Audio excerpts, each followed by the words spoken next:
Bom dia, moçada! Tudo bem com vocês? Aqui quem vos fala é o professor Eugênio Bastos, canal Geogênio, a serviço dos alunos que gostam de estudar e passar em concursos. Moçada, vamos fortalecer o canal, se inscreva no canal, dê aquele like e ajude o professor Eugênio Bastos a democratizar o ensino da geografia. Moçada, no nosso encontro de hoje, eu irei falar sobre as consequências do Super El Niño para o território brasileiro. Hoje, dia 30 de abril de 2023, estou gravando uma nova aula para o canal Geogênio. No sábado, dia 29 de abril, eu gravei uma aula sobre a formação do Super El Niño. Então, fizemos uma abordagem geral sobre esse fenômeno meteorológico e, consequentemente, falei também sobre os efeitos do El Niño, ou seja, as consequências desse Super El Niño no cenário internacional. Hoje, mais especificamente, irei falar sobre as consequências do Super El Niño, que está sendo previsto por vários especialistas, ou seja, climatologistas do mundo e os mais renomados institutos de previsão do tempo do mundo, e sendo assim, irei fazer uma abordagem mais específica para o território brasileiro. Espero que vocês gostem do nosso encontro. Havendo qualquer dúvida, deixe a sua pergunta na parte dos comentários, que eu terei o máximo prazer de respondê-la. Então, vamos lá, moçada. Para iniciar o nosso encontro, temos aqui esse mapa, esse planisfério, ou parte do planisfério, com o objetivo de mostrar a vocês, nessa tonalidade vinho, as águas aquecidas do Oceano Pacífico na sua porção central e também oriental. Repare que essas águas bem aquecidas estão situadas no entorno da zona do Equador, no Pacífico Central e também aqui no Pacífico Oriental, pegando a costa da Colômbia, a costa do Equador, a costa do Peru, se estendendo até a costa do Chile. E observa-se também que águas mais aquecidas já se encontram no litoral sudoeste dos Estados Unidos. Então, até pouco tempo atrás, estávamos sob o efeito do fenômeno da Laninha, que também foi atípico, uma vez que a Laninha se estendeu por aproximadamente 3 anos, o que não é algo muito comum de acontecer. Agora, para a surpresa de todos nós, tivemos um período curto de neutralidade, quando então as temperaturas das águas do Oceano Pacífico, nas suas porções central e oriental, estavam dentro dos padrões normais. E, de repentemente, de uma forma bastante acelerada, nós tivemos uma elevação substancial da temperatura da água do Oceano Pacífico nessas áreas, o que levou os meteorologistas do mundo todo a começarem a prever a formação de um novo El Niño. A princípio, acreditava-se que esse fenômeno seria de fraco a moderada intensidade.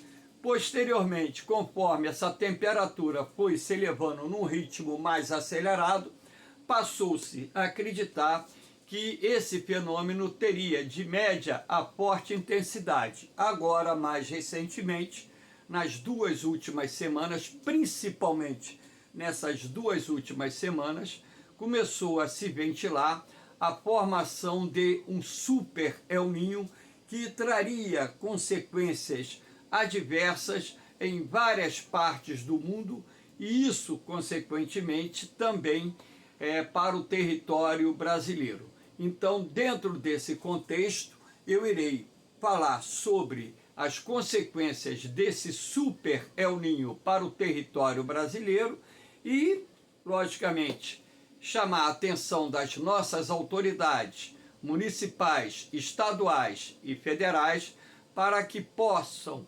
elaborar um plano de contingência o quanto antes possível para que também o país esteja preparado para enfrentar as consequências que esse fenômeno trará para algumas das regiões do nosso país. Não para todo o território nacional, porque o El Niño ele causa sazonalidades climáticas regionais e não em grandes extensões dentro de um mesmo território.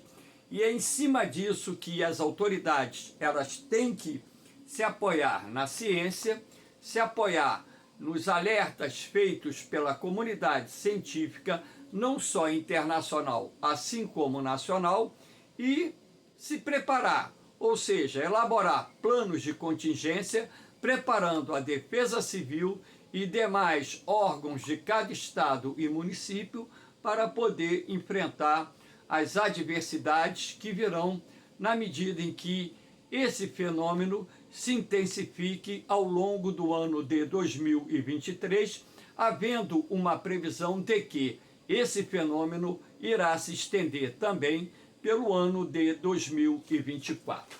Então vamos começar aqui a falar sobre as consequências do El Niño para o território brasileiro. Vamos começar aqui pelo sertão nordestino.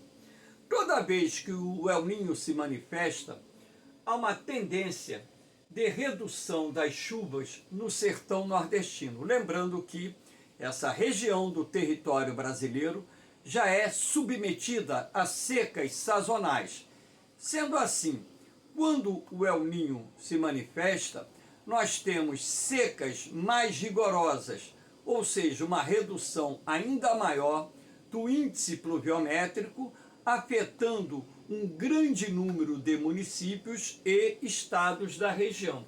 Agora, professor, por que quando o El Niño se manifesta, nós temos uma potencialização da seca no sertão nordestino?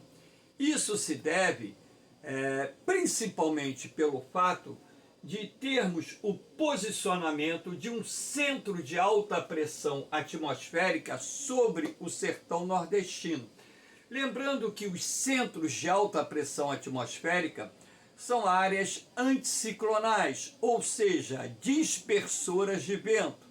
E sendo assim, a presença desse poderoso centro de alta pressão atmosférica sobre o sertão irá restringir o acesso do ar úmido procedente do Oceano Atlântico e também irá restringir a entrada da zona de convergência intertropical, a ZECIT, que no período do verão-outono atua aqui no norte da região Nordeste.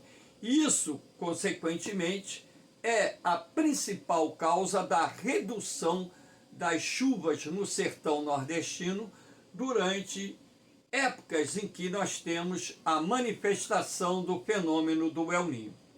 Agora, como está sendo previsto a ocorrência de um super El Niño, há de se também prever que a quantidade de chuva que ocorrerá no sertão nordestino, principalmente a partir do segundo semestre de 2023, irá diminuir substancialmente. Inclusive, essa seca poderá se estender não só atingindo áreas maiores do sertão, assim como afetando também o agreste, a zona da mata e até mesmo o meio norte, que é uma sub-região composta pelo Maranhão e o Piauí.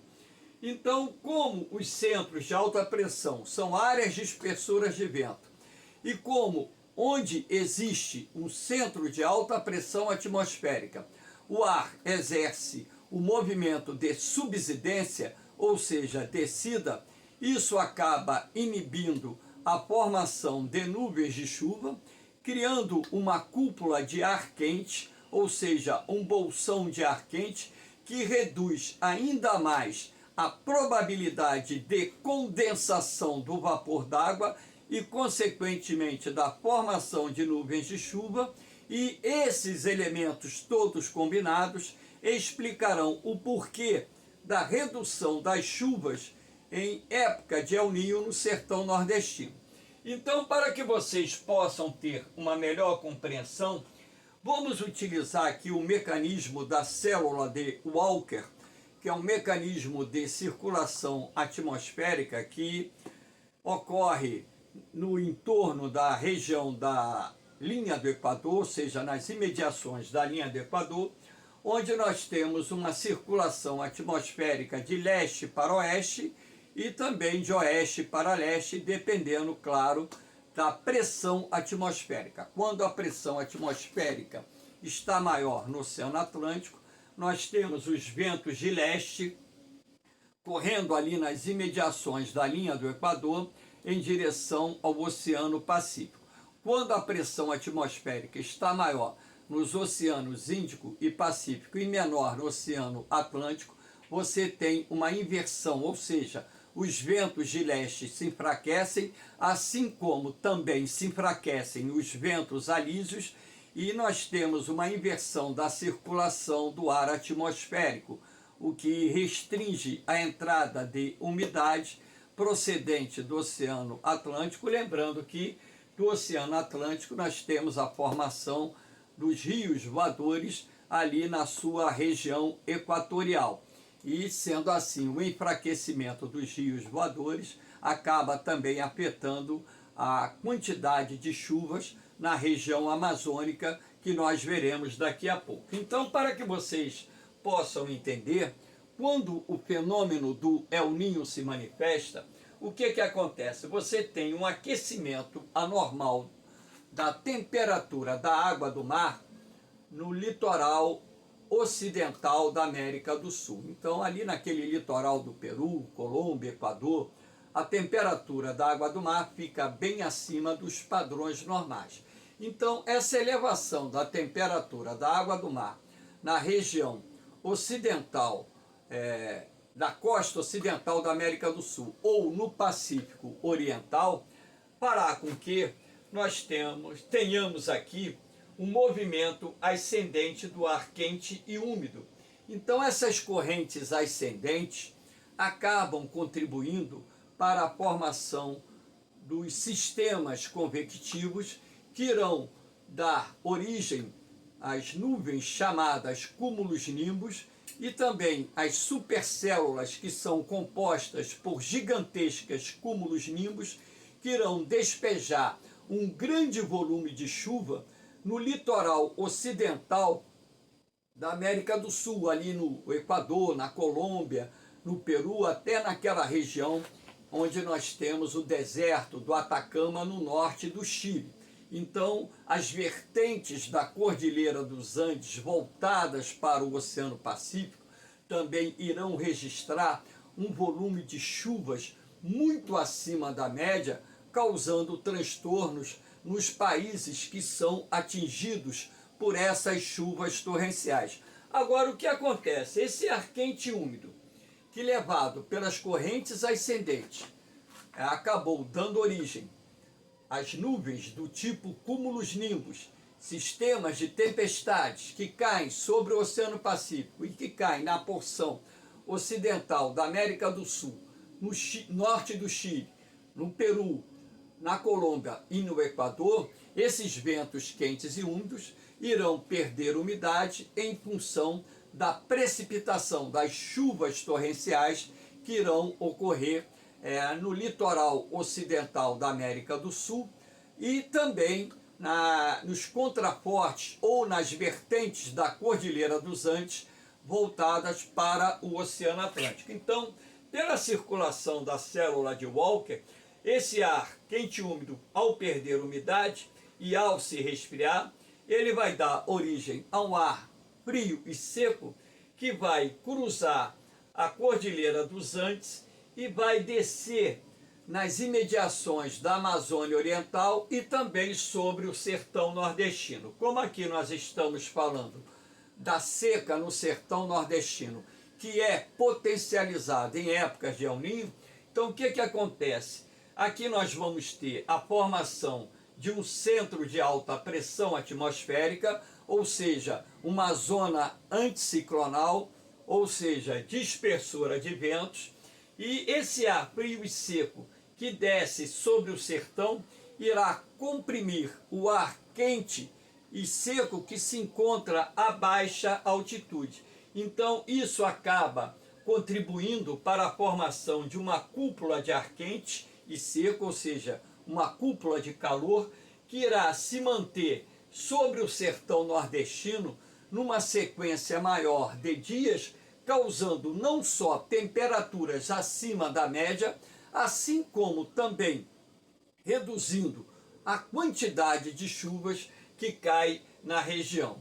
Então, lembrando que essa cúpula de ar quente e seco, que é formada por um centro de alta pressão que se posiciona sobre o sertão nordestino, é a principal causa da potencialização da seca em épocas de El Niño. Agora, como nós temos a previsão de formação de um super El Niño, então o que se prevê são chuvas muito abaixo da média e essa estação seca vai causar sérios problemas sociais, econômicos e ambientais no sertão nordestino, razão pela qual os governadores, os prefeitos da região, com a ajuda do governo federal, devem elaborar um plano de contingência para poder enfrentar os graves problemas decorrentes da formação desse super El Niño. Ou seja,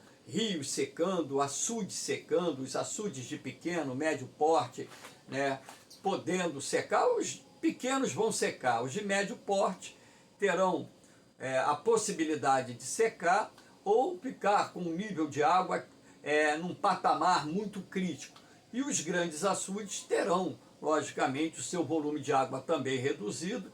Num primeiro momento, não irá comprometer o abastecimento das cidades e da agricultura irrigada, até mesmo porque, como nós estamos saindo de 3 anos de laninha, muitos reservatórios, muitos açudes do Nordeste receberam um bom volume de água, principalmente agora, nesse período de verão e outono, época em que lá no sertão nós temos a estação chuvosa, que é chamada de inverno. Então tivemos, por exemplo, açudes como o de Oroz, que é o segundo maior açude do Ceará, que está com cerca de 80% da sua capacidade, né? O açude Castanhão, que tem capacidade de armazenar mais de 6 bilhões de metros cúbicos de água, está com um pouco mais de 31% da sua capacidade, ou seja, o reservatório conta hoje com mais de 2 bilhões de metros cúbicos de água, o que dá uma segurança hídrica para que as principais cidades, as cidades, por exemplo, do Ceará, possam enfrentar a seca severa que o Estado registrará na próxima primavera, no próximo verão, a estação astronômica, tá? Lembrando que lá no Nordeste, a estação chuvosa eles chamam de inverno, a estação seca eles chamam de verão, e nem sempre há uma coincidência, dependendo da região do Nordeste, com as chamadas estações astronômicas. Então, para que vocês possam também ter uma visão mais completa, olha aqui, eu peguei essa imagem de um açude, claro que é uma imagem antiga, apenas para ilustrar o que vai acontecer, os açudes secando em função da redução das chuvas.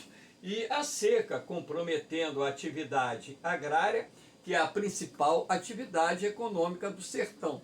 Então, com uma previsão de perda de animais muito grande, principalmente aqueles pequenos criadores que não têm condição de comprar ração, não têm condição de ficar comprando carro-pipa para dar de beber ao gado, eles vão ter prejuízos enormes, e os produtores rurais também terão prejuízos enormes, aqueles que não tiverem condições de irrigar a lavoura nesse período seco que está se anunciando e que vai ser muito severo no segundo semestre de 2023 e no primeiro semestre de 2024. Aqui nós temos na Amazônia a redução das chuvas, que normalmente ocorrem na porção setentrional e na porção oriental da região. E muita gente pergunta, mas professor, por que quando o El Niño se manifesta, você tem uma redução das chuvas na Amazônia, em grande parte da Amazônia? Você tem que entender o seguinte, que parte das chuvas que caem na região decorrem desse corredor de umidade que vem do Oceano Atlântico. Lembrando aqui que as águas oceânicas são aquecidas, 27, 28, 29 graus, aqui no entorno da linha do Equador.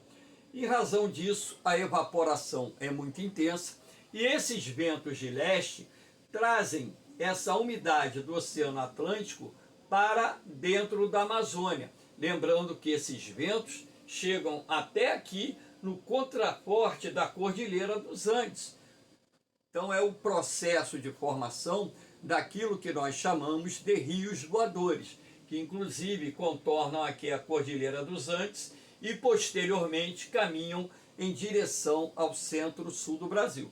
Agora, a partir do momento em que você tem uma redução da intensidade desses ventos de leste, é fácil pressupor que a inserção de umidade na Amazônia centro-oriental vai diminuir.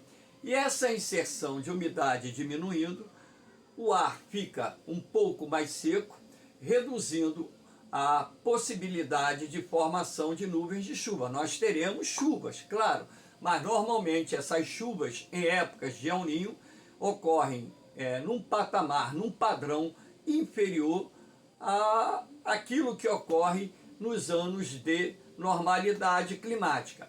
Sendo assim, há de se destacar também um outro aspecto, né? Quando se forma o El Niño, é comum também nós termos aqui sobre a Amazônia centro-oriental um movimento de subsidência do ar. Da mesma forma que eu demonstrei a vocês o porquê da potencialização da seca no sertão nordestino em épocas de El Niño. Então isso porque aquele ar quente e úmido que emerge ou sobe aqui na região equatorial do Pacífico Oriental, dando origem aqui às supercélulas, a nuvens de tempestade, esses ventos cruzam a Cordilheira dos Andes e, através do movimento de subsidência, descem frios e seco, pressionando esse ar quente e úmido que está na baixa camada atmosférica da Amazônia.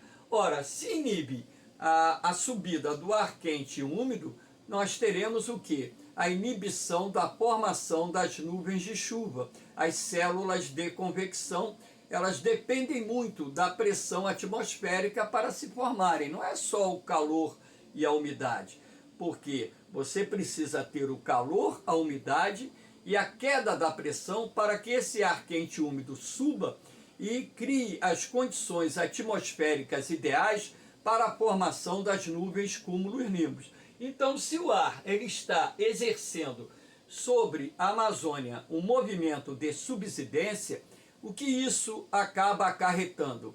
A redução da probabilidade de formação dos sistemas convectivos, razão pela qual você tem uma queda do índice pluviométrico em épocas de El Niño. Agora, como nós temos também a previsão de formação de um super El Niño, ora, a possibilidade da redução de chuvas na Amazônia centro-oriental será maior ainda.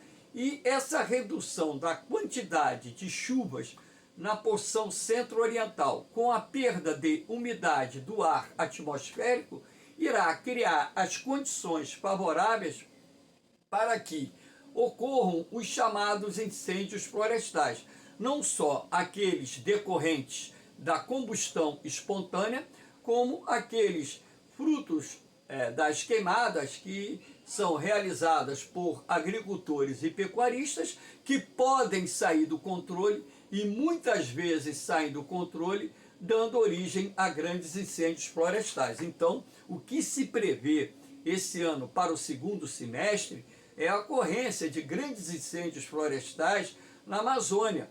E então o governo federal, juntamente com os governos estaduais e municipais, deverão traçar um plano estratégico para minimizar a quantidade de incêndios florestais e tentar, de certa forma, reduzir essa quantidade de incêndios para evitar danos ambientais mais severos numa região que já está sendo castigada há algum tempo pelo processo de desmatamento, oriundo não só da extração madeireira, como também da expansão das atividades agrárias na Amazônia brasileira. Então, é uma previsão que nós temos temperaturas acima dos padrões. Agora, um outro detalhe que também vai explicar a redução das chuvas na Amazônia é o posicionamento da Zona de Convergência Intertropical, a ZECIT. Então, a Zona de Convergência Intertropical é uma área onde se processa o encontro dos ventos alísios. Lembrando que os ventos alísios são aqueles que sopram das imediações dos trópicos em direção à linha do Equador. São ventos que sopram centenas de metros acima do nível do mar. São ventos quentes e úmidos e onde eles se encontram, nós temos a formação de uma zona de instabilidade atmosférica que é responsável pelas chuvas que caem no entorno do Equador terrestre ao longo do ano. Lembrando que a ZECIT tem o seu posicionamento variável, ou seja, varia conforme as estações do ano. Quando é verão no hemisfério norte, a ZECIT sobe um pouco mais, chegando à latitude 7, 8, 9, 10 graus latitude norte, e quando é verão no hemisfério sul, ela desce, inclusive chegando aqui na parte setentrional do Nordeste. Então, só que quando acontece o El Ninho, normalmente a zona de convergência intertropical, ela fica posicionada um pouco mais acima do normal.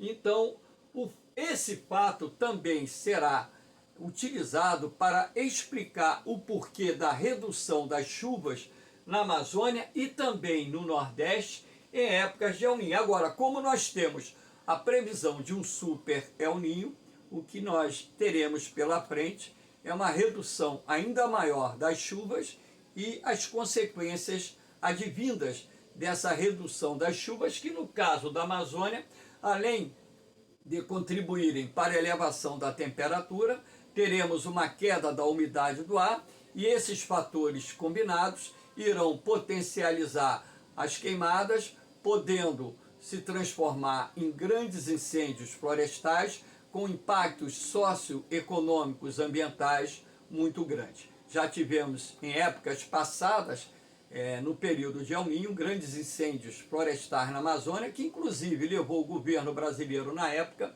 a solicitar ajuda internacional e vários países enviaram bombeiros para o Brasil para ajudar a debelar os incêndios que ocorreram em Roraima, no norte do Pará, no Amapá e por aí vai. Uma outra consequência do El Ninho no território brasileiro, como nós temos aqui, né, o mapa da seca de 2010 na Amazônia, né? Então eu estou usando esse mapa da NASA de 2010 apenas para ilustrar a vocês, né, que a Amazônia também ela está submetida a secas sazonais. Não é comum nós termos longos períodos de seca ou chuvas bem abaixo dos padrões da Amazônia. Agora, vez por outra, nós temos secas, ou seja, um período de estiagem, um período de pouca chuva, que se estende por vários meses. E quando o El Ninho se manifesta, nós temos essa redução das chuvas na Amazônia, e essa redução das chuvas na Amazônia irão potencializar, consequentemente, as queimadas, os incêndios florestais, causando vários prejuízos para estados e municípios da região.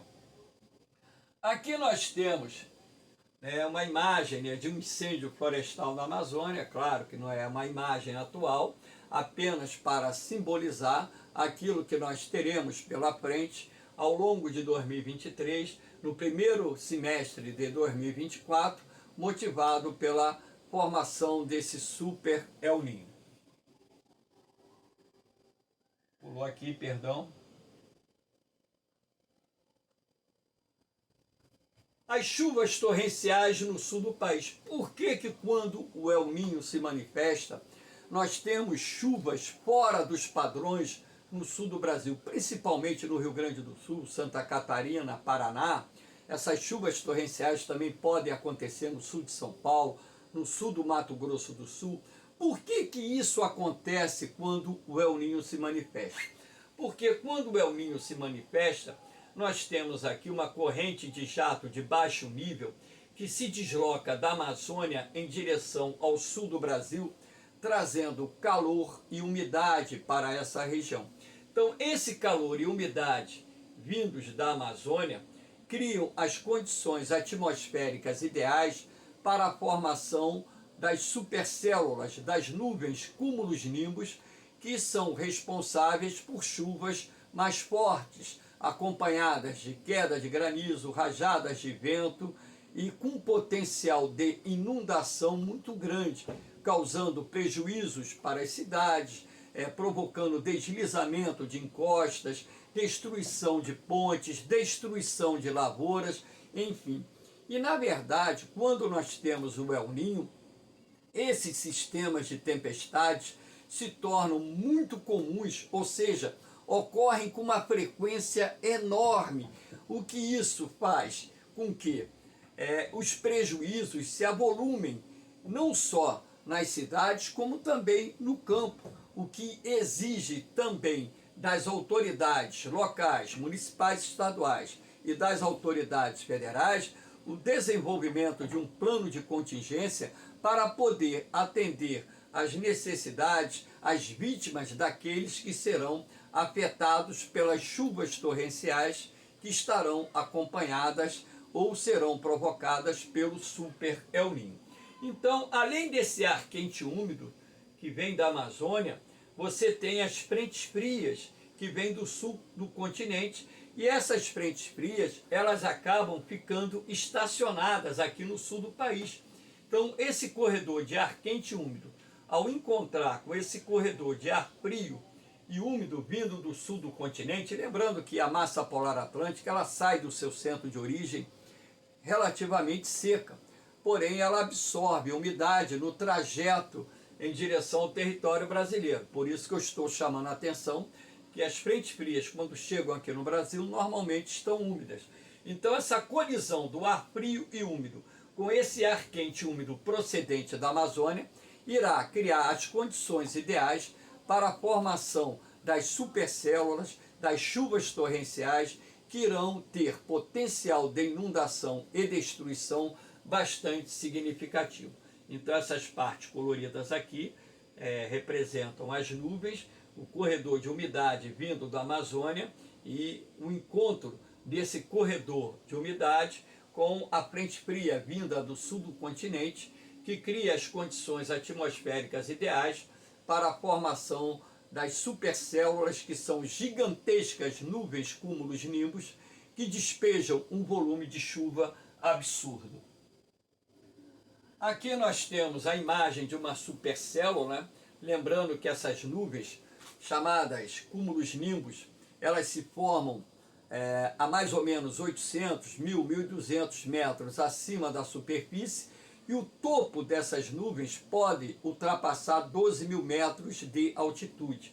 Então são as nuvens de maior crescimento vertical encontradas na atmosfera, e são nuvens com potencial de provocar chuvas torrenciais muito grande, e essas chuvas torrenciais que podem se estender por mais de uma hora, às vezes horas, irão causar, além de inundações, enchentes, destruição de pontes, deslizamento de estradas, ou seja, sérios problemas socioeconômicos ambientais. Aqui nós temos essa parte laranja que está aqui representada, é a cortina de chuva. Então, e você tem essa parte esbranquiçada, essa parte laranja, né? E normalmente é o sol que está lá do outro lado, na linha do horizonte, então está dando essa tonalidade meia laranja aqui, e aqui você tem a cortina de chuva pesada caindo. Aqui é uma imagem antiga de uma cidade de Santa Catarina, inundada em época de El Niño, quando você tem as chuvas se avolumando no sul do Brasil e causando inundações em várias cidades da região. O povo lá do sul do Brasil vai ter que se preparar, os administradores, os gestores, prefeitos, governadores, com auxílio do governo federal, pelo amor de Deus, criem um plano de contingência, porque se de fato tivermos um super El Niño, as consequências que teremos daqui a alguns meses serão extremamente graves. Por isso que eu faço mais uma vez um apelo para que as autoridades se preparem, elaborem planos de contingência, a Defesa Civil, os demais órgãos, secretarias de cada município, estado, com apoio do governo federal, comecem a elaborar planos de contingência para que possamos minimizar os efeitos desse super El Niño, que causará prejuízos enormes em vários municípios, em vários estados do nosso país. Seja ele por causa das chuvas, seja por causa da seca, seja por causa dos incêndios florestais. Então é isso que vocês têm que ter em mente. Aqui nós temos o mapa apenas para mostrar a vocês, comparativamente, né, as consequências do El Niño e da Laninha no território brasileiro, né? De uma forma bem simplificada, vocês vão ver que no centro-oeste e sudeste as temperaturas ficam acima dos padrões normais. Ou seja, eu que moro aqui no Rio de Janeiro, já estou habituado com calor, mas teremos temperaturas mais frequentes, na casa dos 40 graus, um pouco acima disso, principalmente na primavera-verão. Repare que no sul do Brasil, mais chuvas, é o que normalmente acontece quando o El Niño se manifesta, e na Amazônia e no Nordeste, menos chuvas, inclusive com a potencialização da seca no sertão nordestino e uma redução acentuada das chuvas na Amazônia centro-oriental. Essa redução das chuvas também ocorre em parte ocidental da Amazônia. E quando a Laninha se manifesta, você tem um aumento das chuvas na Amazônia e no Nordeste, foi o que, graças a Deus, nesses 2, 3 últimos anos, permitiu que vários reservatórios do Nordeste se recuperassem, né? Aqui nas regiões Centro-Oeste e Sudeste, incógnita, porque a Laninha praticamente não causa mudanças nos padrões climáticos, e no sul do Brasil menos chuva. Então foi o problema que, por exemplo, o sul do Brasil, o Rio Grande do Sul, enfrentou nesses 3 últimos anos no verão, redução das chuvas com quebra frequente das safras agrícolas. E nós tivemos também uma seca enorme em boa parte da Argentina, que causou um prejuízo gigantesco, né? O PIB da Argentina encolheu por causa da quebra da safra agrícola de grãos, milho e soja, né? Essa seca também atingiu o Uruguai, Paraguai, sul da Bolívia, enfim. Então, para que vocês apenas tenham uma noção das consequências do El Niño e da Laninha de uma forma mais superficial. Moçada, eu espero que vocês tenham gostado desse encontro, cujo objetivo aqui foi voltado, né, para que,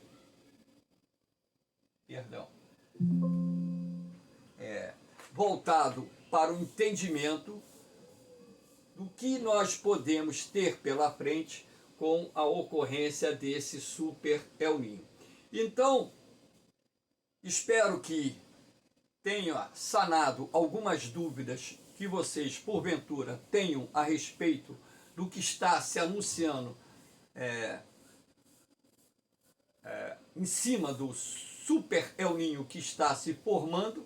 Havendo qualquer dúvida, faça a sua pergunta, deixe a sua pergunta, faça o seu comentário aí no vídeo, porque esses comentários fortalecem, né? Se tem dúvida, pergunta.